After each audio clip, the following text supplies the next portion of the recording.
So I'd like to introduce Nate Howard. He is the founder of Movementbe. He's also from here in Southern California. And in May 2013, he made the front page of the LA Times for sparking a movement against racial profiling after 79 LAPD officers shut down his event at USC.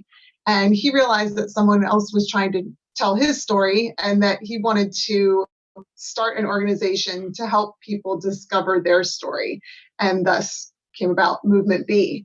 I met Nate at an event when we could meet in person a year and a half ago, where I got to see some students who had gone through his program do a performance and really be able, it was so empowering and moving. And I just thought that the whole concept of having students share their story and tell their story in a form of narrative therapy would be something good for our students. And so we started a partnership with them earlier this year. We are on our second cohort of students going through the program now, and it's been really transformative for our students and some of our staff that have been able to go through that. So I'm really glad to be able to have him share his work with you today. And with that, I will turn it over to you, Nate.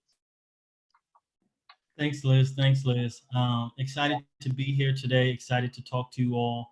To Liz's point, really our work is helping youth tell their story creatively, using poetry as a form of narrative therapy and in a way of healing for our students. I think when so many of our students are stereotyped or labeled or, feel like they're fighting against society to prove who they are, to be accepted in the world, Movementbe is a reminder to just be. Right? And it's that simplicity when so much of academics and so much of the work in school is trying to meet a certain standard, trying to pass a certain test, trying to kind of achieve something. We remind students to just be, right? So I'm going to go ahead and share my screen.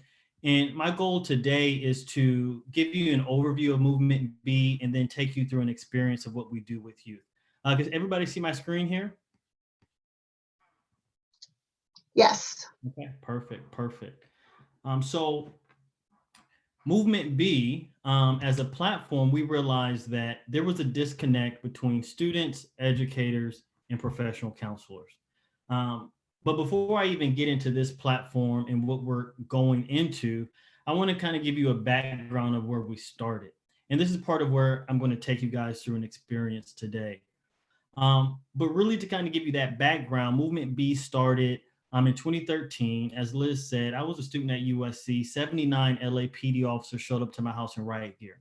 I was throwing a party. The party was organized, was registered. We had security.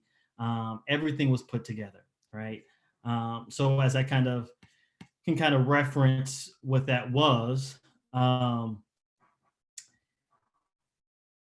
here I am on the front page of the LA Times, right? Sparking this movement against racial profile. And you can see I have my signature B crew neck hoodie on right there. And my goal was to inspire students to be the change, right? Hey, this was a time of 2013. We had realized the shooting of Trayvon Martin and Michael Brown. And we've seen these issues early on of police brutality and realizing, like, wow, here I am as a, Black American. I thought I did everything right. I graduated college. I got my academics, success. And as a scholar, I thought I was able to beat racism and these issues of discrimination. But again, days before my graduation, it was a reminder that, hey, I have this BA, but I still may be a target, right? And so that's part of the poetic work that I'm doing to talk to students of when they deal with these issues, whether it be racism, discrimination, just issues of feeling inferior, how poetry is a way to heal, right? So here I am, the front page of LA Times. I'm thinking this is success. We made national news. Everybody's talking about it. And I'm thinking, well, what's next? How do we fight against that? And then the news stopped talking about it. I eventually had to graduate. And I decided, well, what do we do next? So I came back to my old high school at Helix High School in San Diego, and we started this program after school.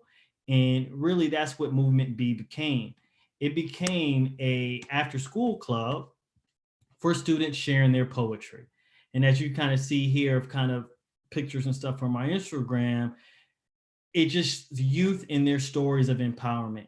And so fast forward years later, that creates our partnership with SIATech. Um, in 2013, the club had 30 students coming voluntarily after school. And we realized this is just a home away from home. Not everybody's a poet, but poetry is a voice of the unacknowledged world. And the poet is the least liar. So you had students who were dealing with, oh, I have anxiety, I have depression, my parents just got a divorce. I don't even know what I want to do in school. I know I'm smart, but I can't connect. And it's a reminder to just be, write a poem about it, express it.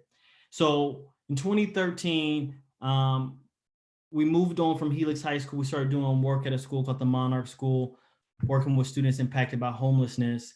And part of that experience allowed students, hey, how do I write about the trauma that I'm dealing with within that experience? And then in 2016, we launched this platform. And so basically this platform inspires students to share their poetry in a creative way.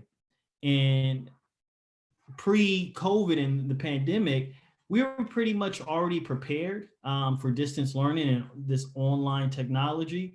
So as I'm scrolling through here, you can see that these are just poems and stories from all the students that we work with. Different than your traditional social media on Instagram and other platforms that youth are on. You know, we're telling them, hey, just be open, right? You click this button here, tell your story. There's no judgment. You can just be. So we created these different communities, and you can see that these are the different communities that we're currently working with. You can see here, this is an all boys school that we started working with, or an all boys program at CPMA. You can go, we started working with them and getting those young boys to tell their story. And you can see the power that's been created there. And then again, fast forward with our work with SIATech, we've used this kind of portal just kind of as a space where we can connect, share things, also connected with Schoology as they kind of understand the lessons that we connect on. But again, just kind of using this distance learning platform to kind of connect with students. And so part of what that work looks like is this activity section, okay? Now in this activity section, these are all of our social emotional learning activities. We're talking about stress, we're talking about gratitude, mental health, you name it. Students can easily click on an activity, say for this, let's talk about patience. Here we have the lesson on the left side with some reflection questions. Now imagine we were doing this in person, right? But just as I'm talking to you all right now via Zoom, it actually made our experience even more, a little more intimate, that I can kind of still connect with you online, and that you can write your story and that we can comment and connect in this space. So we were really kind of prepared for the distance learning. And once we do go back to normal, I imagine that there's a hybrid for students who may want to kind of connect in this way. So typically what our workshops start off with is our I am poem. And this is what I'm going to take you all through today in this experience. Here we have our poem here on the left side. Our lesson here on the left side. And then we have numbers of poems, right? You can see some of our poems were just created yesterday from a program we did. But there's just an archive of just poems and voices of students, and where you can see where the tone is set of this experience, okay? But before I get into that, I do want to show where we are heading, which is exciting. And so with our work with SIATech, we're on our second cohort. Basically when I connected with Liz, to her point, she's seen our work in person. This past summer, we got reconnected. She said there were some opportunities to do some programming. And so we've been just kind of testing what works. And we've been getting some good results. And the more that I'm seeing what works for students, I'm diving more into the development of our technology so that we can make this gamified for students, so we can make this, really engaging for students, because what we realize is the engagement at this time. So how do we connect on that sense?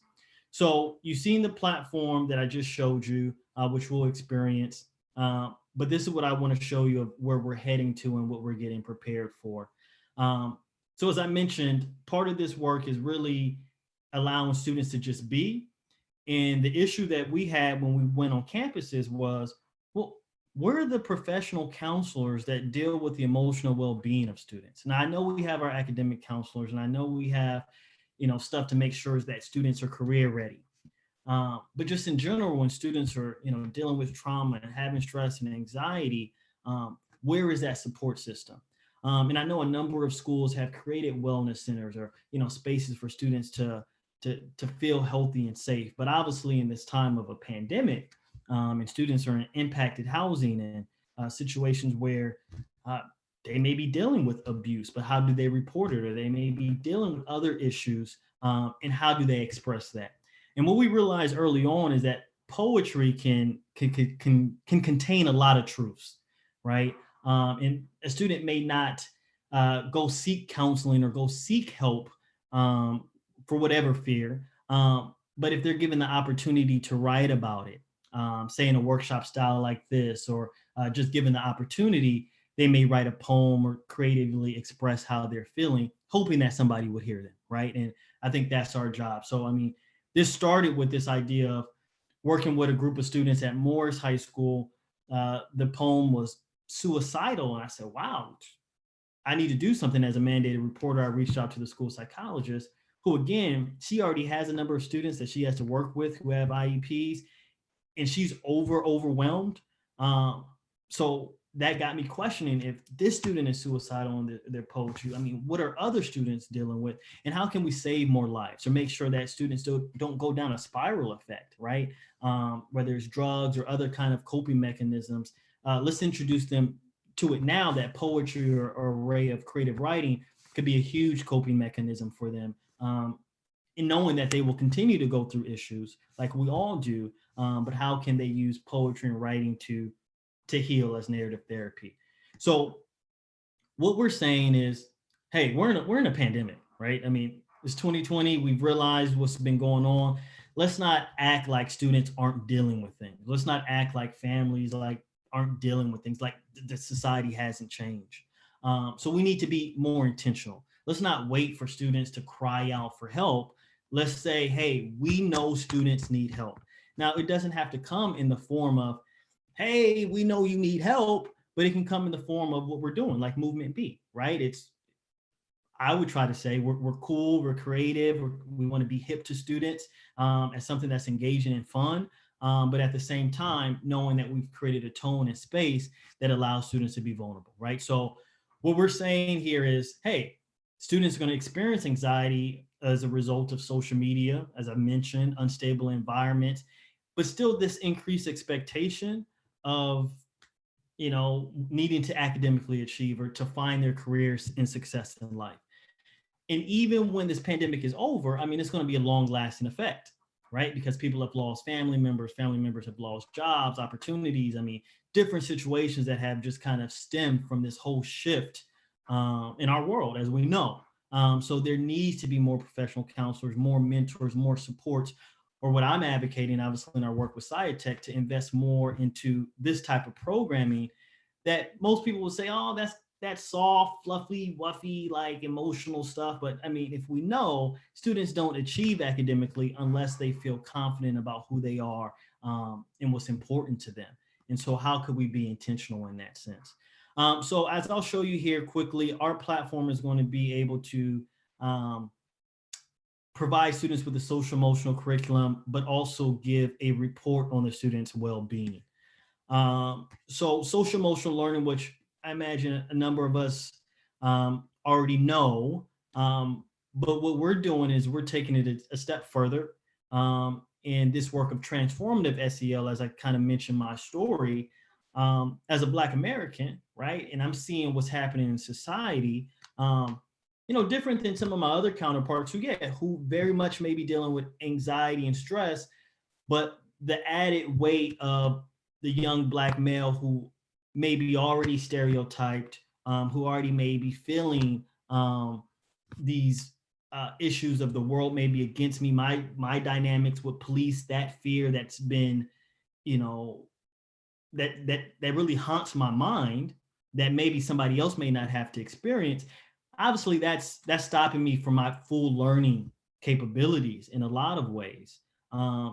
Do I belong at this school, right? Do I feel connected, right? Whether it's race, whether it's socioeconomic background, whatever identity, where am I connected to wanting to learn in this space where I feel represented?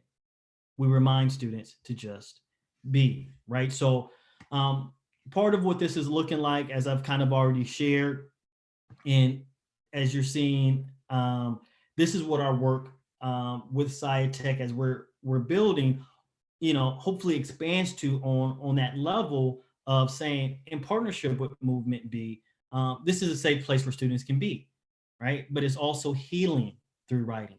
But as I'm healing through writing, I'm also improving my literacy, right? Obviously, we tell students just to write their poetry however they want, but it also just gives them the ability to write.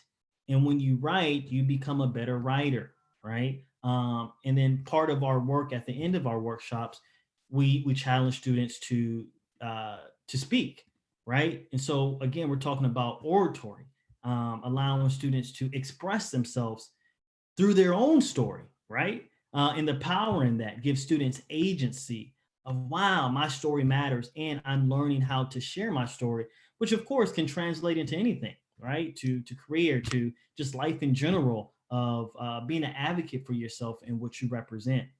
What we're saying for schools and for school administrators is, you know, imagine Movementbe, you know, as a space that connects your professional counselors, connects your students, connects community organizations, whoever it may be, to the well-being of students, and being very intentional about that, right? I know that I have worked with my school social worker or my school psychologist on this space, or I've worked with a local nonprofit who has a number of school social workers or a number of mentors, and I've connected them in this space. I've connected with my teachers, introducing them to this platform and saying, hey, let's be intentional, whether that be in our advisories, whether that just be in a warm up in the beginning of our classes, to say, hey, with this SEL work, with the well-being of our students, I know that students can connect in this way. And I have a turnkey curriculum, right? That I can add curriculum. I can try to connect and customize what's needed for my school, but then have a system that is giving me a report on the well-being of my students.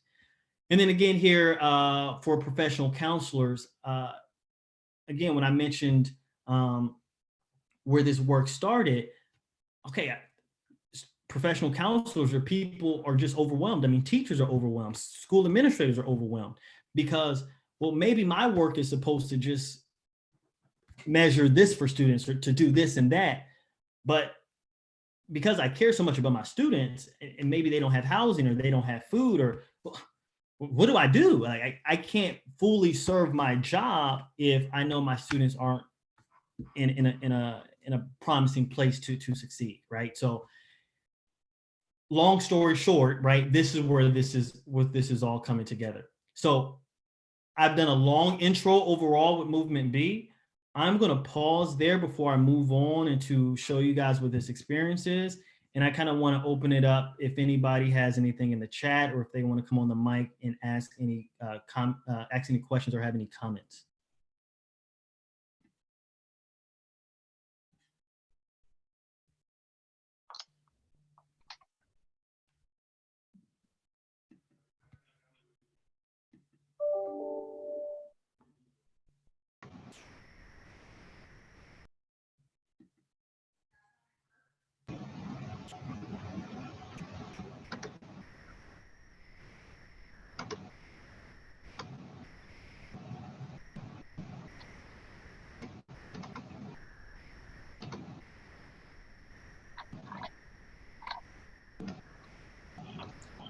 Is this resonating with people? Is this something that connects? You know, before I move on, I do want to kind of create a space where we can kind of converse. and talk about this work of what we're building and Hey, how this work with SIATech will continue. Nate, this is Matthew LaPlante. Can you hear me? Yes. Hey, can you talk a little bit about how you move students away from like the sort of toxic masculinity that might prevent them from engaging in poetry? Yeah, no. Great question, right? I think part of that is really the tone. Um, the tone that is set in this workshop really gives all students, whoever they are, a chance to just be, right? So even in my expression, and even as I mentioned with those young boys that we had at CPMA, here's this idea of a lot of that toxic masculinity is connected to hip hop, right? Is connected to rap, right? Which a lot of our students, young black and brown boys, are connected to. Well, what is rap? Rhythm and poetry, right? So part of this work is just telling students, write a rap about how you're feeling, right? And in part of those raps, you can kind of hear what those students are really dealing with. And at the same time, that toxic masculinity um, is part of understanding what am I writing raps about and how is this making me feel.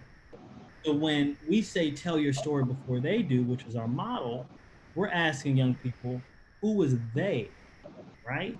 Because part of that is challenging yourself to say, what story do I want to tell? And does this fully represent me? It's not perfect, and we remind them there's no right or wrong, but as long as you're writing, you're becoming better as the author of your story. Matthew, I don't know if that answers your question. No, that's really great. Thank you so much. Awesome. Nate, Other I have a question about how students have received additional help when their writing has expressed that they're in a crisis modality that would actually cause you to want to refer them to a professional counselor or to some external resources. Yeah, great question. So what we say is, we are that first step, right? I'm not a licensed counselor, but in that first step, we can at least save lives. Like, stay with me, right? So part of that example, we had a student, the poem was suicidal. Luckily, I was able to connect because I was already a close friend with the counselor at that school. But our work is saying that's what we're building, right? Hopefully, there's a professional counselor at that school that could connect with those students and that we have a relationship with, and we can easily refer if we kind of see something on the platform that's alarming. But what we're saying right here, because of the limits of professional counsel at schools, Movementbe ourselves has partnered with local nonprofits. So we've been partnered with San Diego Youth Services. There's a number of social workers there, and we've made some of those connections as we've been working with students. Eventually, would love to have more counselors on our team so that we can support schools in need in that situation. But I think that is what we have to all work on in figuring out how we connect professional counseling to the education system in a way that's easier for students to reach out if needed. I think it's very hard right now for students to say, hey, I need therapy, or I need somebody to talk to. There's a couple of partners that we're also talking to who has kind of access to kind of mental health resources. But the more we kind of connect all of that together, we're saying our work is the poetry that kind of engages students, where they're like, well, I'm just writing a poem. But of course, as you're writing that poem, we see what's in that poem, and we can support you. Does that answer the question?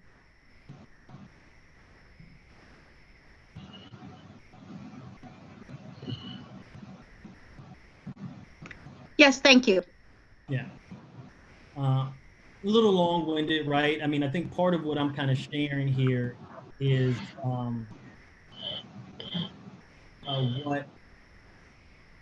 what we still need to do. And this is the base of what we've been doing with SciTech, what I'm excited to build. So what I'm going to do is, if you guys can all go to movementbe.org, if you guys can all go to this platform, I'm just going to take you through a short experience of what our work with students is, right? If you go to movementbe.org, you should come to a page that looks just like this, okay? You're gonna click sign up here. And then I want you to write your name, your email, and a password. Okay, name, email, password. Okay, I'm gonna just go ahead and log in. Obviously, I already have a login. I'm gonna log in here. And as I was showing you all earlier, you should probably get to a home page that looks just like this. Okay, once you get to this home page, just go ahead and leave in the chat box ready, so that I know you're logged in and you're ready to kind of move on with today's activity.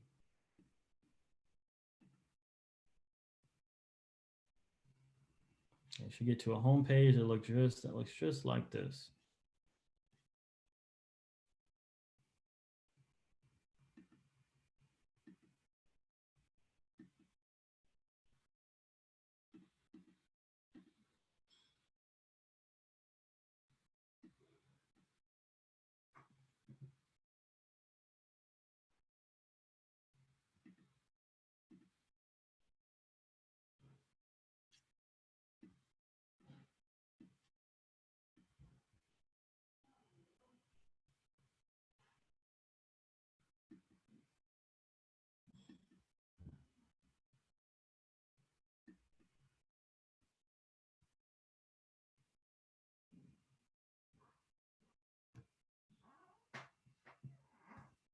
Okay. As people are logging in, as I show you all that, I'm going to give you an example of how we engage students through this poetry. So I myself am a poet, and I've recorded, songs with, different hip hop artists. One that a lot of people know, Kendrick Lamar. And again, what I'm advocating in this is, if you can teach Shakespeare, you can teach Kendrick Lamar, right? And a number of students, in respect to Shakespeare, could also connect with someone like Kendrick Lamar, who comes from a neighborhood that maybe looks like him. But we're saying these are all poets, right? So how do we kind of connect in this sense? So one of the poems that I did with the song with Kendrick Lamar says, "It's just me out here. At least that's what it feels like. They said I wouldn't make it, that this was a city of broken dreams. But somehow lost angels broke cages. They seen animals, we made stages, became famous by freeing the world of their own danger. Prison mentalities, we're all hanging from propaganda, victim blaming, all divided with remainders of Mikes, Trayvons, and Oscars, given the common legends. No acting, the new Selma's happening right now. Mama, I made it. I killed this freestyle before they killed me. They saw Rodney, you saw a king. Realize how powerful you are and break free." Okay. So we challenge students to say, okay, well, thank you, Liz. Thank you. We challenge students to say, hey, you don't have to be a professional spoken word artist like myself, right? And some may want to, right? I mean, that's the other cool thing about this work. Now, we're saying that poetry is a way of healing, as a way of advocacy, right? Again, when I'm talking about poetry, I'm trying to bring it out of this, hey, it's National Poetry Month, it's April, hey, everybody write a poem, right? I'm trying to push that this is something that should be part of our core curriculum, that poetry as a language is really a great way for youth to express themselves, okay?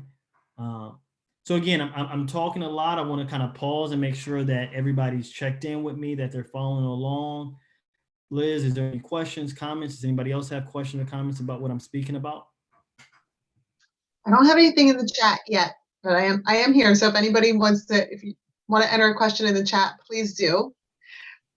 Nate, and if I can just take a second too, I just want to also recognize, for those of you that saw the award ceremony yesterday, Hunter, one of our RAPSA awards recipients, was one of our first students in our first cohort, and the poetry that he created as part of this program was really amazing. Oh, and there he is. Awesome. And it was just, you can see, the amount of writing that he did here, and his performance of his poetry was extremely moving. So just saw that and was like, oh, he was one of our participants, one of our students. Yeah. Yeah, thank you for that, Liz. So you see, I just, simply typed in Hunter's name. This was our first cohort. To Liz's point, like I'm just getting chills as I'm like looking through this. I mean, powerful stuff. Hunter's, a student who probably, hasn't been given the opportunity to kind of share his voice in this way, and to really kind of, amplify his story is really the work here. So you can see one of our activities was our I am poem here. You can read it here. I am a TBI survivor. I am worthy, right? I am loved because my purpose is to. Here we ask students to think about a life-changing experience, right? And as they think of that life-changing experience, we ask them, okay, what does it sound like? What does it taste like, et cetera, right? But then we also ask students to say, hey, why did you pick that story? Now, there's no right or wrong, right? But do you have one life-changing experience? Is it like, what power do you have in understanding what stories that you are telling, right? And just reminding students the power of storytelling, the power of writing as the author of your story. You can see even as Greg here, from SIATech, we want to just support students to just say, hey, your writing is being heard. You are powerful, okay? So that's our I am poem. We did another activity called Where I'm From, right? And you can see here, Hunter is explaining, hey, where he's from, right? Again, these are those things of why this kind of started is you could take a typical class and students, especially at this time, maybe they may be more self-directed in some of their learning, or, they're trying to adjust in these different ways. But when do we take a pause? It's like, all right, this learning is exciting. It is great. But Hunter, where are you from? Right? Hunter, what are you going through? Like, write a poem about it. How can we support? So this is what these are examples are. Thank you for that, Liz. This is a great example. This is our Dear Me poem.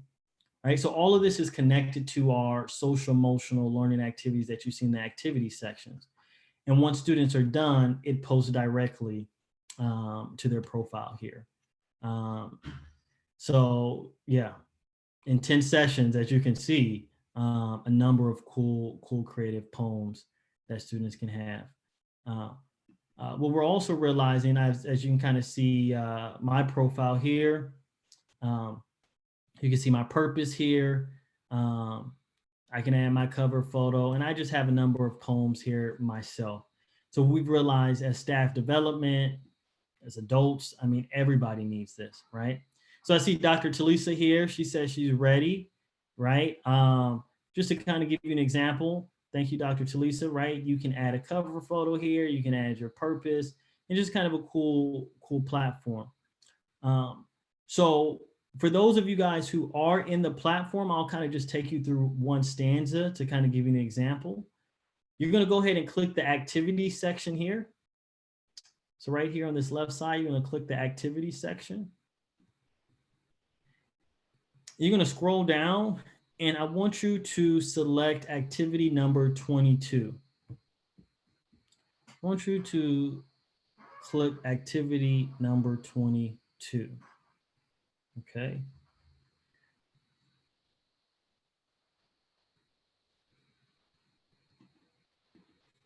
Okay.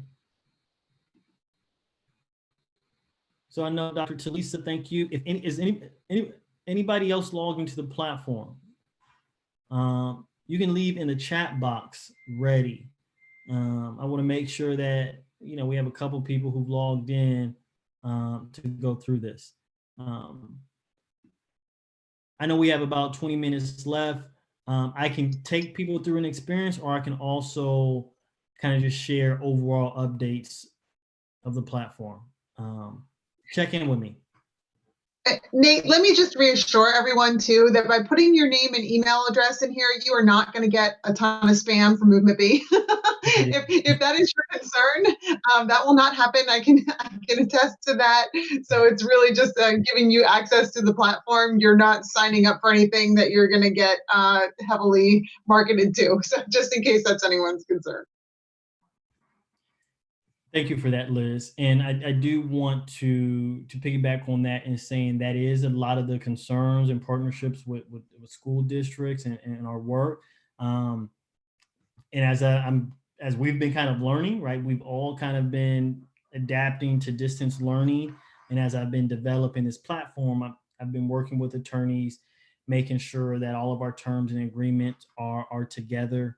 And so thank you for that point, Liz, because I know that's going to be an issue with a number of schools with data and information. But that is something that we are in the process and working and getting better at. Okay.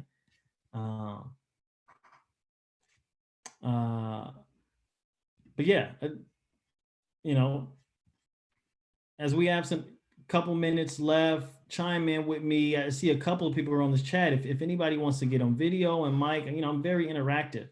I don't want to kind of just speak at people. I want to, you know, hear thoughts, you know, comments, questions, and learn maybe more about what you all do and maybe what this work can kind of apply to your work. Any thoughts, comments?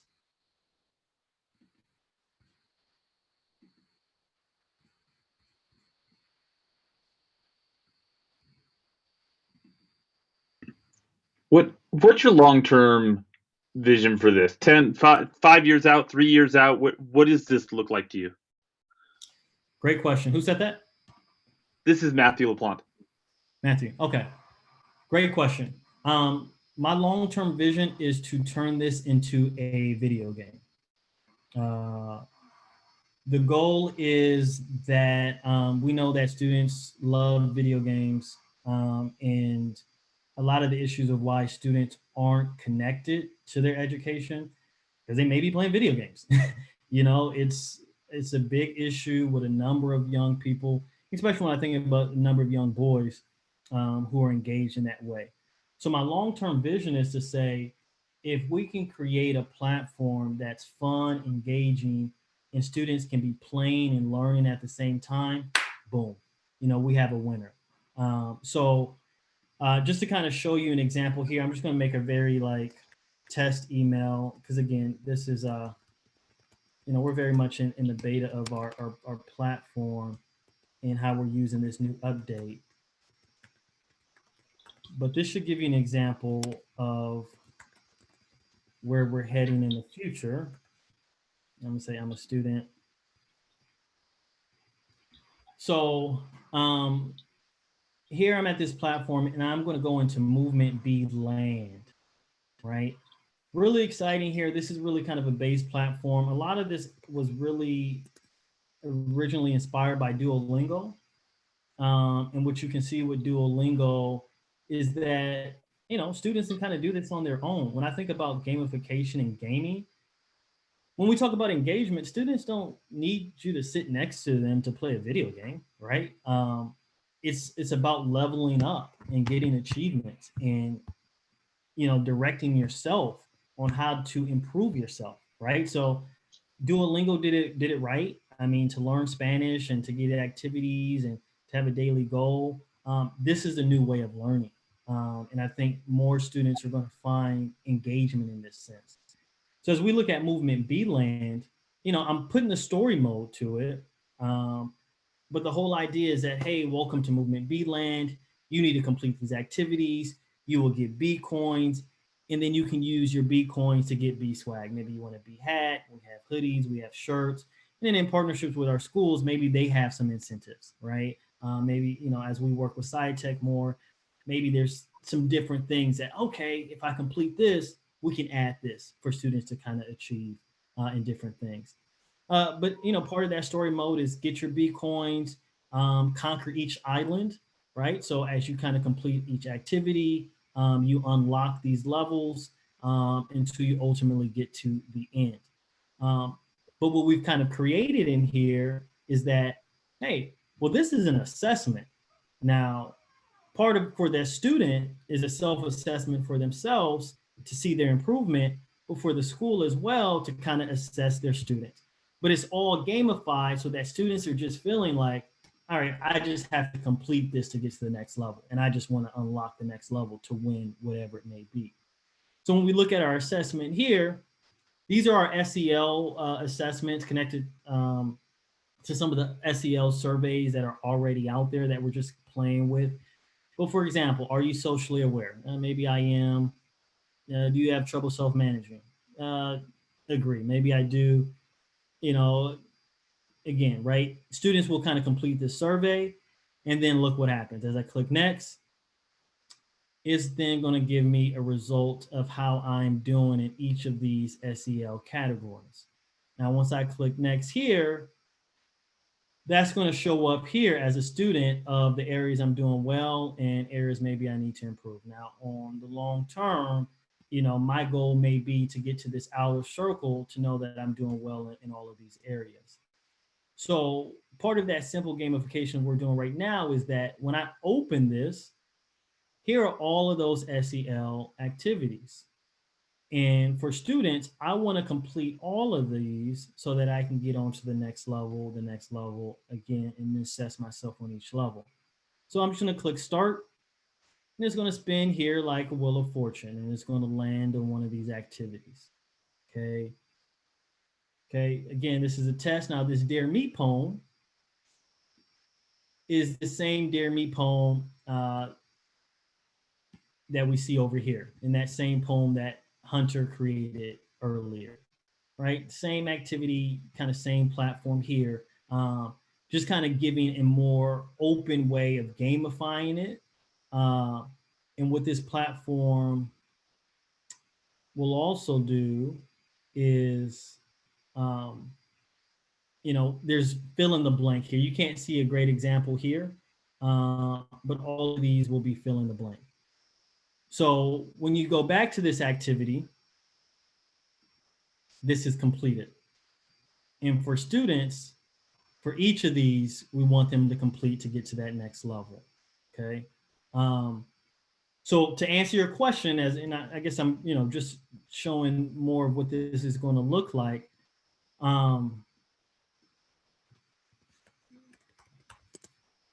It seems like I'm having issues here. Okay.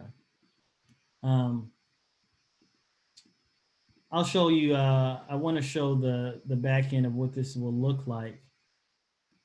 Let's see if this, okay. Well, I'm having issues right now, but basically on the back end, what you'll see is then you'll see all the results of that student data of what's going on. So at scale, if you've ever played The Sims or, you know, some of these kind of computer games or ideas where students can create their own avatar, our goal in Longskill is to create a virtual campus. And students can go through these chapter activities and kind of experience it. On bigger scale than that, we're looking into virtual reality. And the power of that of, wow, in education, there's what they have Google Card. I think it's called Google Cardboard. And students in project-based learning, and that's something that Liz and I have talked about a lot of saying, all right, students are sharing their poetry, but what could be more project-based, that there's some culminating project where students are taking their poetry and putting it into something. So just thinking the future of technology of different things, I wouldn't be surprised of where kind of technology of VR may not be too far off. Because when we look at this pandemic and the opportunity for students to see things beyond them, Google Cardboard allows students to create really their own kind of VR goggles and put themselves in a world where students in certain areas may have never been out the country. But with these VR goggles, they literally can put themselves in those places. Same thing with the idea of students maybe wanting to explore different colleges. Well, I may not be able to travel to every single college, But part of this experience is that I can put on these goggles and I can move into those spaces. Same thing with public speaking. All right, public speaking is one of the biggest fears. All right, I can put on some of these goggles and then move different audiences in practice. Now, that may be to answer your question, exciting. That may be a 5-year plan down the road, just knowing where we may be in the future. But really, just as you can see, taking technology, making it innovative, and then allowing students to realize that they can create this technology as well. And they've simplified opportunities for students to do that. Again, long-winded of where we're going, but I hope hopefully that kind of answers your questions, and then maybe there's some excitement there, just obviously as I have, and maybe connecting it in this work. Matthew, does that answer your question? Any thoughts or comments? Yeah, it sure does. No, I love that vision. I like the fact that you're thinking about gamification and ways to make this accessible increasingly to more people in ways that, it's almost like secret education, right? Like they don't even know. Mm-hmm. For sure. Yeah. Mm-hmm. You know what, Nate, I realized I was looking at the wrong chat window, and we have lots of people in the chat that said that they were ready for the activity. So I know we still have just about 15 minutes left. If you wanted to do part of the activity, I think people said that they were ready. So I apologize. I failed you as a support person on that. I was like, wonder why nobody's saying anything. And then I realized I need to look at the Whova chat, not the Zoom chat. So I apologize for that. Yeah, no problem. So yeah, we have some time left. Thank you for that, Liz. For those in the chat, if you already logged into Movementbe, go to the activity section, and then I want you to click activity 22. Now, it's already told me that I've completed this activity, right? And shout out Lorna. I don't know if Lorna is in this group. Seems like somebody completed this in Portland 4 minutes ago. Yes, she is. Perfect. Shout out Lorna. So again, which kind of shows that students can kind of go through this workshop, or they can kind of do this on their own, right, with this activity here. So you're going to have a bar here at the top. I don't have it because I've already completed it. You're going to click that bar at that top, and it should pop up with something that says tell your story. And what I want you to do is just write I am. Now, this is kind of the basic workshop. We start off with students. And part of that is saying, students, how many of you have been stereotyped, right? Who has been telling your story? Oh, somebody stereotyped me with this, or somebody judged me like this. Okay, well, is that true? No, it's not true. Okay, well, are you reinforcing that stereotype without even realizing it? Is that your sense of belonging? Who are you really? And students, well, I don't know, right? So again, part of what I want you to do is, there's no right or wrong. Who are you, right? That can be one word, that can be a number of words, but it's your story. So for me, I'm going to say I am brave, I'm talented,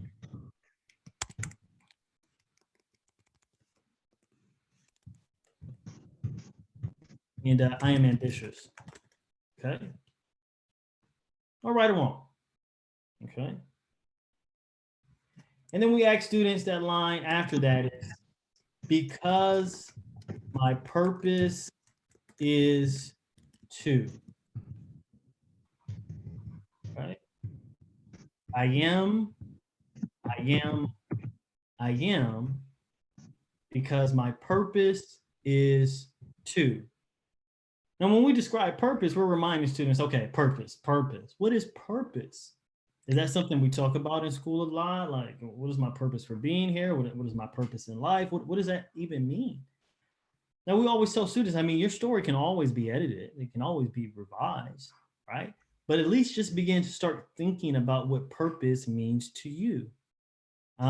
So we remind students that purpose may be maybe what's your talent, what's your passion, what excites you, and how do you use that to serve others? So for me, I may say, because my purpose is to inspire a generation to tell their story before someone else does. Okay. And this is just a framework. I mean, this is the framework we've used just as an intro to kind of poetry or creative writing for students. We tell students you can stick to this framework, but our goal is that they're able to just write, that they're just able to be, right? This next stanza, which we won't fully go into, but just to kind of let you know,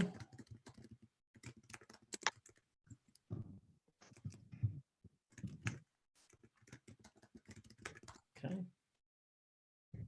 Now, also, I understand that I'm bringing the senses into the present tense. I also know when I'm educating and facilitating, you know, again, as we're improving literacy, I'm also challenging students that our priority is to just express how you feel. So as a poet, I tend to write with my own structure, you know, with my own voice. It gives me agency to not be limited to what I want to say.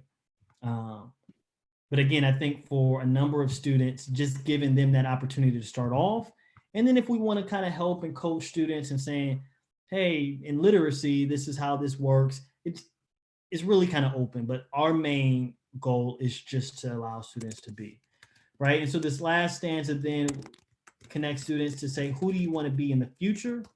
And realize that who you want to be in the future is who you are right now, okay? So typically in an hour experience, students will go through this. If you can go ahead and just finish this first stanza, right? I am, because my purpose is to, okay? And then you can click B, all right? If you want to kind of finish this other stuff later, that's up to you, but just so that you can kind of get an experience. Movementbe is broken down into 3 steps. Find your story, tell your story, and to be your story, okay? So what that looks like is, say we take this example, stress, anxiety, find your story is these reflection questions, okay? What is stress to me? What stresses me out, right? I'm finding what my story is. What am I telling myself about stress? Now I have to ask myself, and tell your story, was that the story that I want to tell, right? Maybe I want to tell a new story about stress or what I want to feel. And as soon as I write that story and as soon as I click B, well, now I'm being this new story, right? That's the 3 steps. And so part of what we're going to do now, as we kind of have about 10 minutes left, I'm going to ask a number of people to get on the mic, right? And be their story. So we create this kind of virtual open mic experience at the end. For example, I may ask Lorna to say, all right, thanks for telling your story. Are you now open to be your story and share with the audience? Okay. And Nate, what we're going to do is we're going to stop the recording at this point because we know that a lot of times we want to give everyone here a safe space to express their who they are being right now or the way that they are being right now. So we're going to go ahead and pause the recording just so you guys know. So we want to create that